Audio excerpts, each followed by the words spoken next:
In evaluating a candidate's file, we look at 4 key criteria which we weigh equally: the academic capacity, the international motivation, the leadership potential, and the ability to contribute to the programme.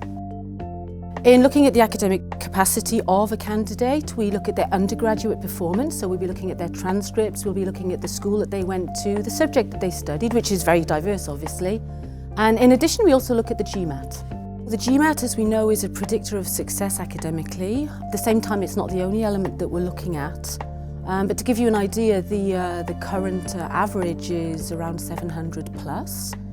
Having said that, we generally encourage candidates to go for an equal balance between the Gmat Quant and the Gmat Verbal, around about the 70th percentile. When looking at the international motivation of the candidate, we're looking for a certain cultural awareness. For candidates who haven't been living or working outside of their home country in the past, it could be that you've had exposure through your company to international clients, or you're working in an international company, which will enable you to then demonstrate your cultural awareness in that particular context. As international motivation is part of our evaluation of a candidate's file, and the programme itself is a very diverse international programme, we feel it's important for our candidates to be able to speak at least 2 languages.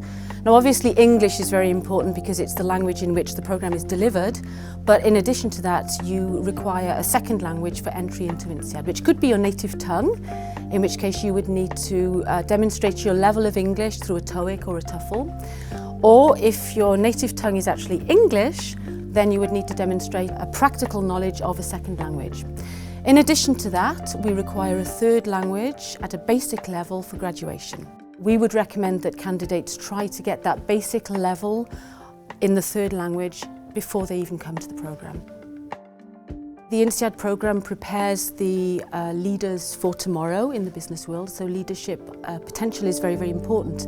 And there are a number of ways in which you can demonstrate your leadership potential. You may have progressed very, very quickly in your career.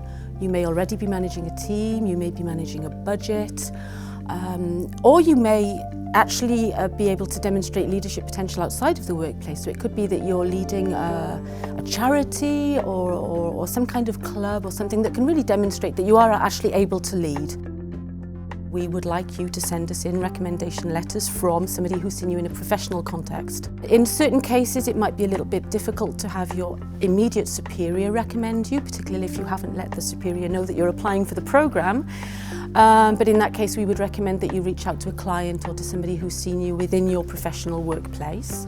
I actually chose my current boss at the time, and my boss from my previous job. The reason I chose these 2 individuals is they had really seen me grow and develop from where I was when I first joined their team to where I was when I left. Or in the second case, where I was when I was writing those essays. And that made sense for me because these people had really seen me go from not knowing very much about what to do and ramping up the process I utilized to ramp up. And I think that's what I wanted them to focus on most. Being an entrepreneur, it was a bit difficult to find recommendations, especially since a lot of what INSEAD wanted to see was direct supervisors. So I got a little bit creative, and I had worked with a nonprofit, and I'd sat on the board of the Entrepreneurs Organization.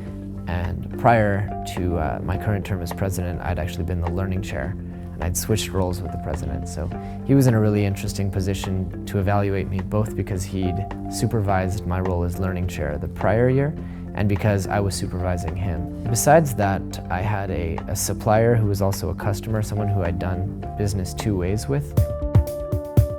One of the important aspects of the programme is that the learning experience takes place as much amongst one's peers as in the classroom. So we look very closely at a candidate's ability to contribute to the programme. So the ability to contribute through your professional experience in the classroom, and of course outside the classroom as well, is very important, as is your international mindset. What do you actually bring to the classroom? What do you actually bring to your peers in terms of your diversity? A lot of the networking and a lot of the ideas actually take place outside of the classroom in a social setting.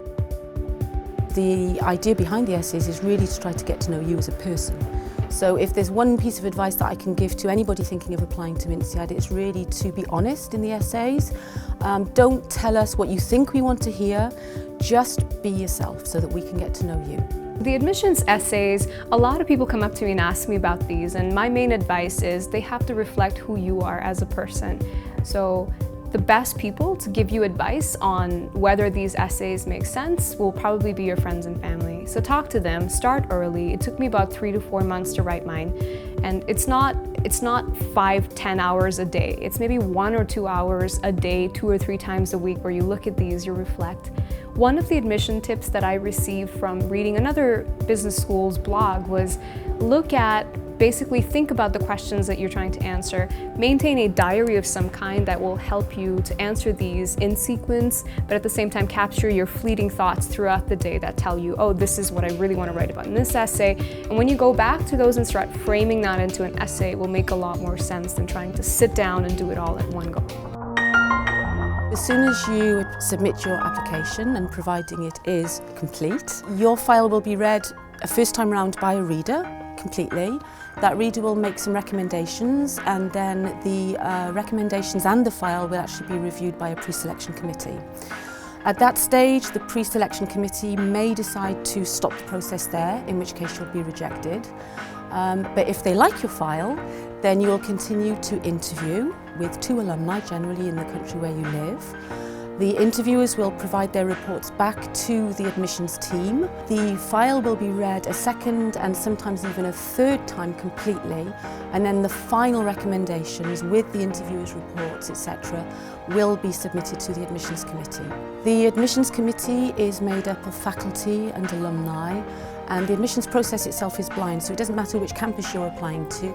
If we haven't received all the elements of your application by the deadline, then we do not look at the file until we have received all of that. So if you haven't submitted your Gmat, or if you're missing recommendation letters, then we would put your file on hold until we've received everything, in which case we would then evaluate your file at the next round. The idea behind the interviews with the alumni is really for the alumni to judge whether that person would be a good fit for INSEAD. Of course, the alumni have been through the programme themselves, so they know exactly the kind of mindset of their peers. So they're looking for that person's ability in particular to fit. It's also an opportunity for the candidate to get to know a little bit more about INSEAD itself and to really ask questions of the alumni as well at that stage. The admissions interviews were very interesting, actually. I felt that you need to know your application really well. Don't deviate from your story, because a lot of times what will happen is the time from when you write to when you actually do the interviews, there will be a few months in between. So make sure you know your essays really well, and while your thoughts may have changed, try to keep the story consistent. I was interviewed by 2 people, 2 Nigerians. One of them was the CEO of one of the biggest finance corporations in Africa, and the other was a woman who was leading very strong entrepreneurial activities both in Africa and in Europe. And when I had interviews with them on separate days in which they actually wanted to know about me, my background, and the interviews naturally progressed from a normal interview to more of a chat with them, because I believe that we kind of reached an agreement, alignment between our interest and our passion. For me, the interview was much more than just interviewing for a business school. Talking to them, I was further propelled about the fact that I had to be an INSEAD, because looking at their background, I believe that INSEAD is indeed the business school of the world.